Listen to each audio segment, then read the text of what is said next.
పోరాడి ఓడడం వేరు, అదే గెలిచే బలం ఉండి కూడా ఓడితే మహారాష్ట్రలో కాంగ్రెస్ కూటమి పరిస్థితి ఇదే. పేరుకు కూటమి, లుక్కలుక్కలు మాత్రం పీక్స్. కట్ చేస్తే బీజేపీ కూటమి చేతిలో చిత్తుగా ఓడిపోయిన పరిస్థితి. బలమున్న మహారాష్ట్రలో కాంగ్రెస్ ఏ మాత్రం ఎఫెక్ట్ చూపించకపోగా కూటమి పార్టీలది కూడా సేమ్ సీన్. ఇంతకీ మహారాష్ట్రలో కాంగ్రెస్ కూటమి ఓటమికి కారణాలు ఏంటి? రాహుల్ పూర్ పెర్ఫార్మెన్స్ దెబ్బతీసిందా? కూటమిని నడిపించడంలో ఆయన ఫెయిల్ అయ్యారా?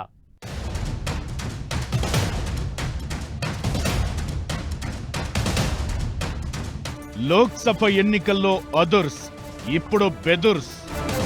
మహారాష్ట్రలో కాంగ్రెస్ కూటమి ఫ్లాప్ షో.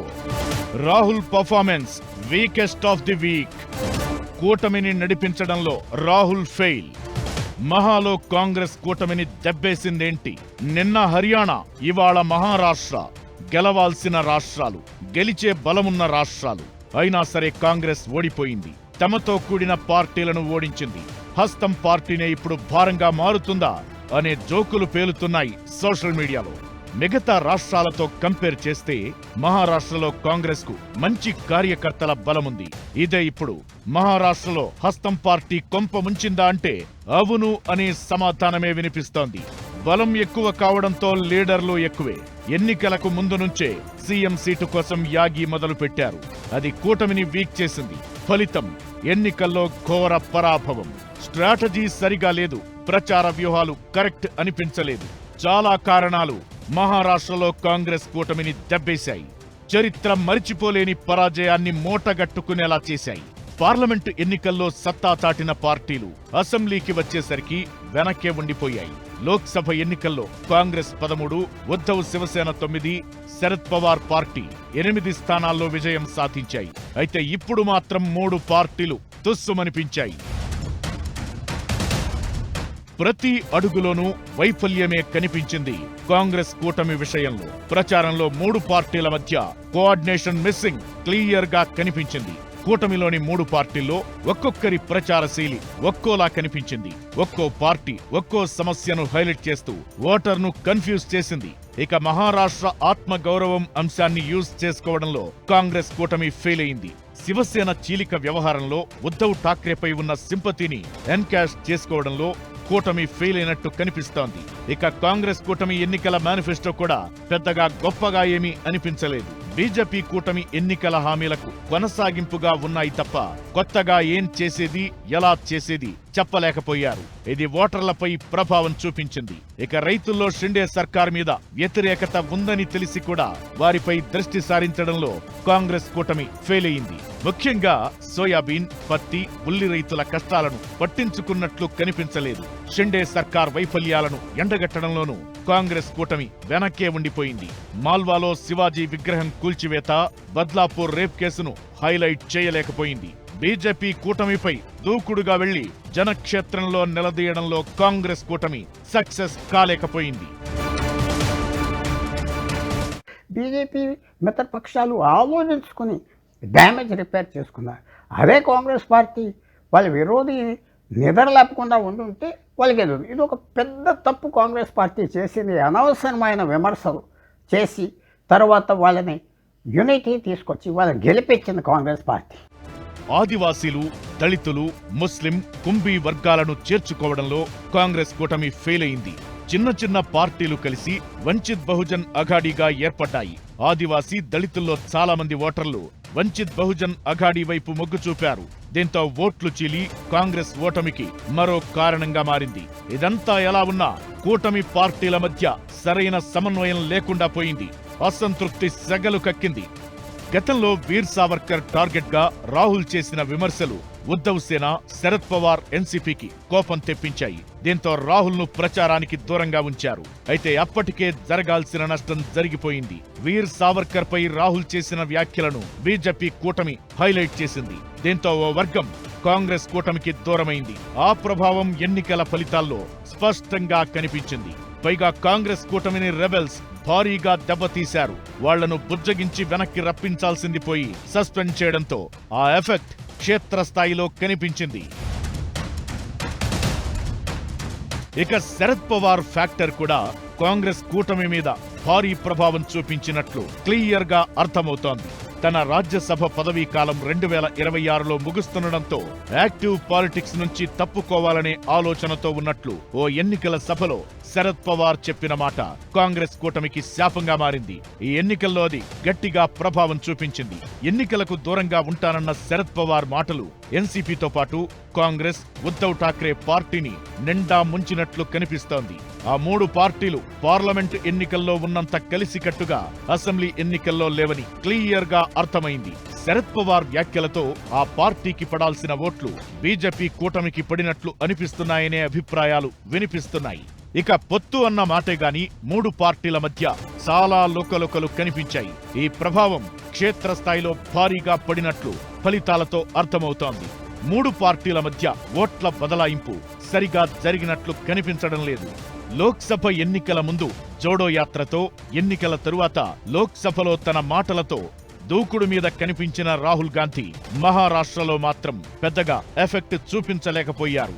ఒక్క సీట్ల కేటాయింపుల విషయంలో తప్పితే హర్యానా ఓటమి నుంచి పాఠాలు నేర్చుకున్నట్లు కనిపించలేదు. మహారాష్ట్ర ఎన్నికల ప్రచారంలోనూ పెద్దగా పాల్గొనలేదు. కూటమిని నడిపించడంలోనూ ప్రభావం చూపించలేకపోయారు. పైగా తన వ్యాఖ్యలతో కూటమికి భారమయ్యారనే గుసగుసలు వినిపిస్తున్నాయి.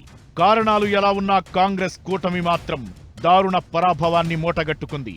పార్లమెంటు శీతాకాల సమావేశాలకు సరిగ్గా 2 రోజుల ముందు వచ్చిన ఫలితాలు ఆ సమావేశాల మీద ఎఫెక్ట్ చూపించే ఛాన్స్ ఉంది. ఎన్నికలను ఎలా గెలవాలో కాంగ్రెస్ మర్చిపోయిందా? హర్యానా, మహారాష్ట్ర ఓటముల తర్వాత వినిపిస్తున్న విమర్శలు ఇవే. గెలిచే బలమున్న చోట ఓడిపోయింది కాంగ్రెస్. ఇదే ఇప్పుడు కొత్త చర్చకు కారణమవుతోంది. మహారాష్ట్ర ఫలితాలు కాంగ్రెస్ కు సంధించిన ప్రశ్నలేంటి? పార్టీలో ఎలాంటి మార్పులకు శ్రీకారం చుట్టాల్సిన అవసరం ఉంది? వరుస ఓటములతో హస్తం పార్టీ నేర్చుకోవాల్సిన పాఠాలేంటి? కాంగ్రెస్ కు పీడకలలా మహాఫలితాలు హస్తానికి సంధించిన ప్రశ్నలేంటి?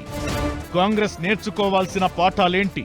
జనాలంతా మోదీ నాయకత్వానికి నీరాజనాలు చెబుతున్నారని మహాఫలితాలతో క్లియర్ గా అర్థమైంది. ఆ రేంజ్లో ఎన్నికలపై మోదీ మానియా వర్కౌట్ అయింది. ఇక మహారాష్ట్ర ఫలితాల్లో అత్యంత నష్టపోయిన పార్టీ కాంగ్రెస్ మాత్రమే. ఎప్పుడూ లేనంత బలహీనంగా మారిపోయింది. 34 ఏళ్లుగా ఆ పార్టీ ఏనాడు మహారాష్ట్రలో సొంత మెజారిటీతో సర్కార్ ఏర్పాటు చేయలేకపోయింది.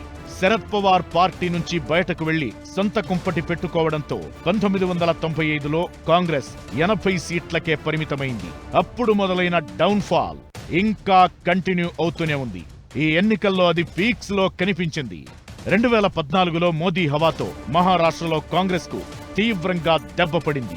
కేవలం 42 సీట్లను మాత్రమే సాధించింది. అప్పటి నుంచి ఇప్పటి వరకు కోలుకున్న పరిస్థితే లేదు. ఈ ఎన్నికల్లో పట్టుమని 25 స్థానాలు కూడా దక్కించుకోలేని దీన పరిస్థితి. కూటమి పార్టీల సంగతి ఎలా ఉన్నా మహాఫలితాల నుంచి కాంగ్రెస్ పాఠాలు నేర్చుకోవాల్సిన అవసరముంది. ఇప్పటికీ తెలుసుకోకపోతే పార్టీ ఉనికి కూడా ప్రశ్నార్థకమయ్యే ప్రమాదం ఉందనే హెచ్చరికలు వినిపిస్తున్నాయి. లోక్సభ ఎన్నికలకు, అసెంబ్లీ ఎన్నికలకు చాలా తేడా ఉంటుంది. అసెంబ్లీ ఎన్నికల్లో స్థానికత అనేది కీలకంగా కనిపిస్తుంది. కాంగ్రెస్ దూరమవుతోంది దానికే.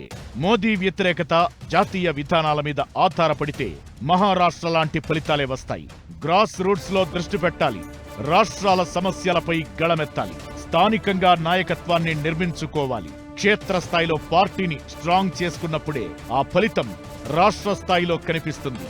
జార్ఖండ్ లో జేఎంఎం సక్సెస్ సీక్రెట్ అదే. ఆ పార్టీ విజయం నుంచి కాంగ్రెస్ పాఠం నేర్చుకోవాల్సిన అవసరముంది.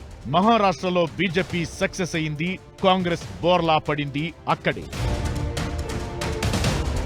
కమలం పార్టీ స్థానికతకు పెద్దపీట వేసింది. విడదీయడమో చీల్చడమో తమతో పాటు లోకల్ పార్టీలను కలుపుకుంది. కూటమిగా ఏర్పడింది. క్షేత్రస్థాయిలో బలం పెంచుకుంది. వ్యతిరేకతను కూడా సానుకూలంగా మార్చుకుంది. ఇలాంటి పాఠమే ఇప్పుడు కాంగ్రెస్ నేర్చుకోవాల్సిన అవసరముంది. లేదంటే పార్టీకి భవిష్యత్ భయానకమే. ఒకనప్పుడు కాంగ్రెస్ పార్టీకి సోనియా గాంధీ కింద, రాజీవ్ గాంధీ కింద, ఇందిరాగాంధీ, పివి నరసింహారావు కింద 100 మంది నాయకులు ఉండేవారు. ఎవరు కనపడట్లేదు. యాక్సెస్ లేదు. మీరు ఏ మంత్రినైనా అడగండి, కాంగ్రెస్ మంత్రిని, ఎమ్మెల్యేని, ఎవరు కనపడరు. ఢిల్లీలో మాట ఇచ్చేవాళ్ళు ఎవరు లేరు. మెయిన్ థింగ్ ఢిల్లీలో కాంగ్రెస్ ఆర్గనైజేషన్ మార్చాలి. మహారాష్ట్రలో ఓడినా జార్ఖండ్లో గెలిచామని సంబరాలు చేసుకునే పరిస్థితి కాంగ్రెస్ కు లేదు. జార్ఖండ్లోనూ కాంగ్రెస్ ప్రదర్శన పేలవంగానే ఉంది. క్షేత్రస్థాయిలో పార్టీ ఎంత వీక్ గా ఉందో ఆ ఫలితాలు చెప్పకనే చెప్పేశాయి. ఇప్పటికైనా వీటిని కాంగ్రెస్ పాఠంగా తీసుకోవాలి. కొత్త నాయకత్వంతో పాటు పార్టీలో ఐక్యత మీద కాంగ్రెస్ ఫోకస్ పెట్టాల్సిన అవసరముంది. ఓటర్లలో ఒక రకమైన విశ్వాసం నింపి తమకు అనుకూలంగా ఓటేయించేలా ఒప్పించగలిగే నాయకత్వాన్ని కాంగ్రెస్ తయారు చేసుకోవాలి. ఇక అంతర్గత కుమ్ములాటలు కాంగ్రెస్ ను రోజు రోజుకు వీక్ చేస్తున్నాయి. అప్పుడు హర్యానాలో, ఇప్పుడు మహారాష్ట్రలో అలాంటి పరిస్థితులే కనిపించాయి. ఇక రాహుల్ గాంధీ నామస్మరణ చేస్తూ ఎన్నికలకు వెళతామంటే అసెంబ్లీ ఎన్నికల్లో వర్కౌట్ కాదు. బలమైన నాయకులతో పాటు ఓటర్లను చేరువయ్యే క్షేత్రస్థాయి బలం అవసరం. అసెంబ్లీ ఎన్నికల్లో రాష్ట్ర సమస్యలు ప్రభావం చూపిస్తాయి. మోదీని టార్గెట్ చేసి లాభం పొందాలి అనుకుంటే అది అయ్యే పని కాదు. తగ్గడంలో తప్పు లేదు. కాంగ్రెస్ నేర్చుకోవాల్సిన అతిపెద్ద పాఠం ఇదే. స్థానిక అంశాలను దృష్టిలో పెట్టుకుని తగ్గితే అది కూటమికి మేలు చేయడం ఖాయం. మహారాష్ట్రలో మిస్ అయిందే అది. ఉద్ధవ్ ఠాక్రేను ముఖ్యమంత్రి అభ్యర్థిగా ప్రకటించాలని శరద్ పవార్ సహా చాలా మంది నేతలు ఓ ప్రపోజల్ తీసుకొచ్చారు. శివసేనను చీల్చిన సింపతి వర్కౌట్ అయి అది ఓట్లుగా మలిచే ఛాన్స్ ఉందన్నది వాళ్ల వ్యూహం. నిజానికి లోక్సభ ఎన్నికల్లో అది వర్కౌట్ అయ్యింది కూడా. అయితే దానికి కాంగ్రెస్ మాత్రం ససేమిరా అనేసింది. కాంగ్రెస్ కాస్త తగ్గి ఉంటే, ఉద్ధవ్ను సీఎం అభ్యర్థిగా ప్రకటించి ఉంటే సీన్ ఇంకోలా ఉండేది అనడంలో ఎలాంటి అనుమానం లేదు. లోకల్ గా సెంటిమెంట్ రగిలేది. ఇలాంటి విషయాల్లో కాంగ్రెస్ పాఠం నేర్చుకోవాల్సిన అవసరముంది. మహారాష్ట్ర ఫలితాలను దేశమంతా ఆసక్తిగా గమనించింది. ఇక్కడి రిజల్ట్స్ దేశ భవిష్యత్తు రాజకీయాలను డిసైడ్ చేసే అవకాశం ఉందనే చర్చ జరిగింది. ఇంతకీ మహా ఫలితాలు ఎలాంటి ప్రభావం చూపించబోతున్నాయి? ఇండియా కూటమిలోని విపక్షాల ఐక్యతపై కూడా మహా ఫలితాల ఎఫెక్ట్ ఉంటుందా? పార్లమెంట్ సమావేశాల్లో ఏం జరగబోతోంది? వార్ వన్ సైడ్ అన్నట్లు కనిపించింది మహారాష్ట్రలో. కమలం కూటమి జోరును ఏ దశలోనూ కాస్త కూడా బ్రేక్ వేయలేకపోయింది కాంగ్రెస్ కూటమి. గత 30 ఏళ్ల మహారాష్ట్ర రాజకీయ చరిత్రలో ఎప్పుడూ చూడని విజయమిది. అయితే మహారాష్ట్ర ఫలితాలు దేశ రాజకీయాలపై ప్రభావం చూపించే అవకాశాలు ఉన్నాయనే చర్చ జరుగుతోంది. మరీ ముఖ్యంగా ఇండియా కూటమి మీద ఈ ఫలితం ఎఫెక్ట్ భారీగా పడే ఛాన్స్ ఉందనే చర్చ జరుగుతోంది. మోదీని గద్దె దించడమే లక్ష్యంగా విపక్షాలన్నీ కలిసి ఇండియా కూటమిగా ఏర్పడ్డాయి. పార్లమెంట్ ఎన్నికల్లో మంచి ప్రభావం చూపించాయి కూడా.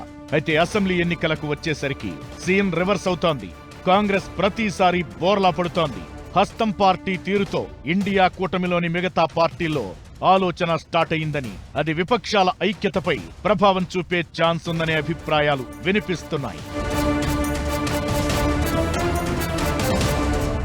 బలమున్న చోట ఒకలా, లేని చోట మరోలా అన్నట్లుగా కాంగ్రెస్ తీరు కనిపిస్తోంది. రాష్ట్ర స్థాయిలో సింగిల్, జాతీయ స్థాయి రాజకీయాల్లో మాత్రం పొత్తు అన్నట్లుగా ఆ పార్టీ తీరు కనిపిస్తోంది. అదే కాంగ్రెస్ కొంప ముంచుతోంది. ఈ వ్యవహారంపై మిత్రపక్షాలు కూడా గుర్రుగా కనిపిస్తున్నాయి. నిజానికి హర్యానాలో గెలిచే పరిస్థితులు ఉన్న కాంగ్రెస్ ఓడిపోయింది. ఇండియా కూటమిలో మిత్రపక్షాలుగా ఉన్న పార్టీలు వేరుగా పోటీ చేయడంతో కాంగ్రెస్ మీద ప్రభావం చూపించింది. దీంతో గెలవాల్సిన హర్యానాను బీజేపీ చేతుల్లో పెట్టినట్లయింది. ఇప్పుడు మహారాష్ట్రలోనూ అదే పరిస్థితి. దీంతో కాంగ్రెస్ ను మిగతా పార్టీలు కూటమికి భారంగా లెక్కలేస్తున్నాయనే గుసగుసలు వినిపిస్తున్నాయి. ఆప్తో పాటు టీఎంసీ, ఎస్పీ పార్టీలు కాంగ్రెస్ తీరు మీద అసంతృప్తిగా ఉన్నాయనే గుసగుసలు వినిపిస్తున్నాయి. మహా ఫలితాల తరువాత ఇవి మరింత ఎక్కువయ్యే అవకాశాలు ఉంటాయని, విపక్షాల ఐక్యతకు ఇది పరీక్షా కాలమే అనే చర్చ జరుగుతోంది. స్పష్టంగా మమతా బెనర్జీ లాంటి నాయకులు కాంగ్రెస్ పార్టీకి వార్నింగ్ ఇస్తారు. ఆల్రెడీ అఖిలేష్ యాదవ్ ఇచ్చాడు. వాళ్ళ పెత్తనం పూర్తిగా తగ్గిపోతుంది. ఇంత మాత్రం ప్రభావం వస్తుంది. కాంగ్రెస్ పార్టీకి ఇది ఏ రకంగా మేనేజ్ చేసుకుంటుంది ఫ్యూచర్లో చూడాలి. ప్రెస్టీజ్ మాత్రం పూర్తిగా తగ్గిపోయింది. పార్లమెంటు శీతాకాల సమావేశాలకు సర్వం సిద్ధమైంది.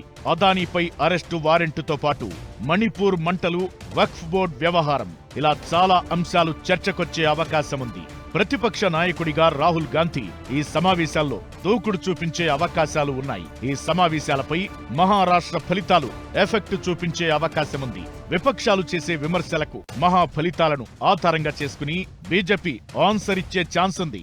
అయితే రాహుల్ లేవనెత్తబోయే అంశాలకు ఎవరెవరు సపోర్ట్ చేస్తారు, ఎలా సపోర్ట్ చేస్తారన్న దాని మీదే విపక్షాల ఐక్యత, ఇండియా కూటమి భవిష్యత్ ఆధారపడి ఉంటుందనే చర్చ జరుగుతోంది. ఏమైనా మహా ఫలితం దేశ రాజకీయాలను మార్చే అవకాశాలు క్లియర్ గా కనిపిస్తున్నాయి. మహా ఫలితాలకు ముందు తరువాత అనేలా పాలిటిక్స్ మారడం ఖాయం అనిపిస్తోంది.